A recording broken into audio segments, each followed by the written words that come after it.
Imagine standing on the banks of the Seine in Paris in the late 19th century, the city buzzing with the energy of an industrial revolution, innovation everywhere you looked. Engineers were experimenting with iron and steel in ways the world had never seen, and architecture was entering a new age.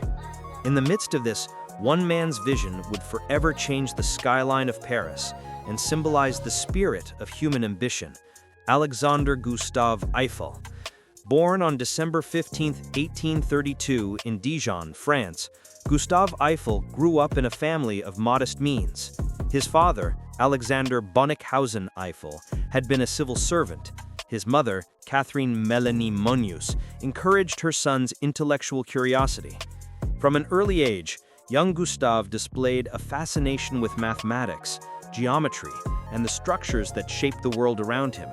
He dreamed not just of buildings, but of bridges that could span rivers, towers that could pierce the clouds, and structures that could defy conventional limits. Eiffel's path was not without struggle. After graduating from the École Centrale des Arts et Manufactures in Paris in 1855 with a degree in engineering, he began his career designing small-scale iron structures and bridges. He faced skepticism from those who clung to traditional stone construction. Yet Eiffel saw in iron not weakness, but strength, flexibility, and potential. His early works included railway bridges and viaducts across France, feats of precision engineering that combined elegance with durability. Each project built his reputation as a master of iron construction. One of his earliest successes was the Garabie Viaduct in southern France, completed in 1884. At the time, it was the tallest bridge in the world, and engineers marveled at its delicate lattice of iron, spanning the Truyère River Gorge. Eiffel had a genius for calculating forces and stresses, allowing him to create structures that seemed almost weightless, yet could bear enormous loads. This bridge was not just a functional piece of infrastructure, it was a statement, a demonstration that iron could marry utility with beauty. Yet it was the 1889 Exposition Universelle, the World's Fair in Paris, that would cement Eiffel's name in history. France wanted a centerpiece that would showcase its technological prowess and industrial skill. The challenge was unprecedented, a structure nearly 1,000 feet tall, built entirely of iron, standing as a temporary exhibition that could inspire awe in millions of visitors. Few thought it possible. Critics called it a monstrosity, a wretched tower of iron that would ruin the city's skyline. Eiffel approached the problem with the meticulous calculations that had defined his career. The project required over 18,000 individual iron pieces, joined by more than 2.5 million rivets. Workers braved dizzying heights to assemble the lattice framework, often in conditions that would challenge even the bravest. Eiffel himself was not afraid to climb the structure, inspecting every beam and joint to ensure that it would not only stand, but endure the test of time. When it was completed, the Eiffel Tower did more than rise above Paris. It symbolized the triumph of engineering over skepticism, of vision over doubt. Standing 300 meters tall, it was the tallest structure in the world for over 40 years. Its lattice design reduced wind resistance while providing an astonishing lightness and grace. Crowds marveled not just at the tower's height, but at its sheer audacity, the sense that human hands had wrestled with gravity itself and emerged victorious. Eiffel's accomplishments extended beyond this monumental tower. He contributed to the structural framework of the Statue of Liberty, collaborating with sculptor Frédéric Auguste Bartholdi.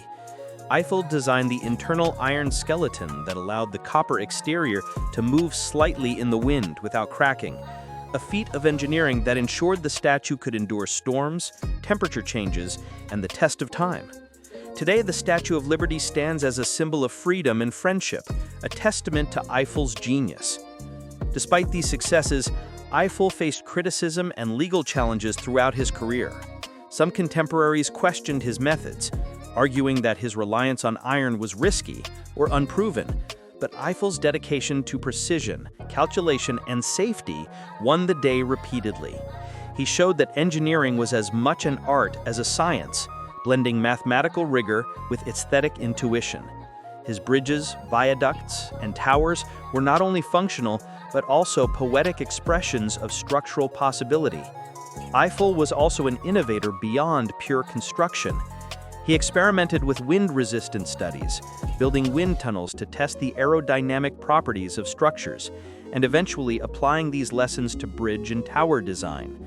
He explored aerodynamics, thermodynamics, and metallurgy, demonstrating that an engineer could also be a scientist, and that research and experimentation were vital to progress.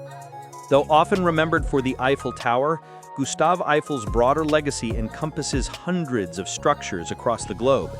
He contributed to bridges in Romania, Portugal, and Spain, industrial buildings in Austria, and even railway stations in Budapest.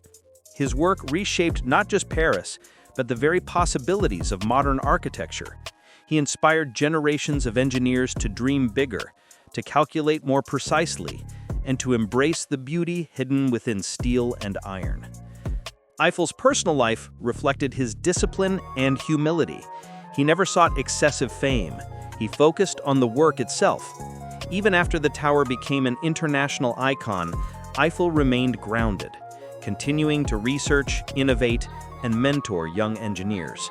He understood that the glory of engineering lies not in accolades, but in structures that endure and inspire. He passed away on December 27, 1923, in Paris, at the age of 91. By then, his name was synonymous with ingenuity, vision, and daring. Today, millions of people from all over the world ascend the Eiffel Tower, marveling at its design and the audacity it represents. Yet few pause to consider the mind that orchestrated every rivet, every curve, and every calculated angle.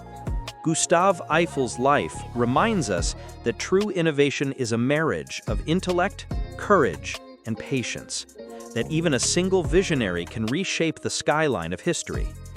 When you look at the Eiffel Tower, whether sparkling at night or silhouetted against a sunset, you're seeing more than iron and bolts. You are seeing a story of a young man in Dijon who loved mathematics, of bridges that challenged engineers, of a tower that defied critics, and of a mind that saw the world not just as it was, but as it could be. That is the enduring legacy of Alexandre Gustave Eiffel, engineer, scientist, innovator, and poet of iron. In the end, Eiffel teaches us something profound. The boundaries of possibility are only what we dare to imagine. The next time you pass under a bridge, gaze up at a tower, or watch a monument rise in the distance, remember that it might just be the echo of a man who believed that iron could soar, that steel could sing, and that human ambition could reach higher than anyone had thought possible.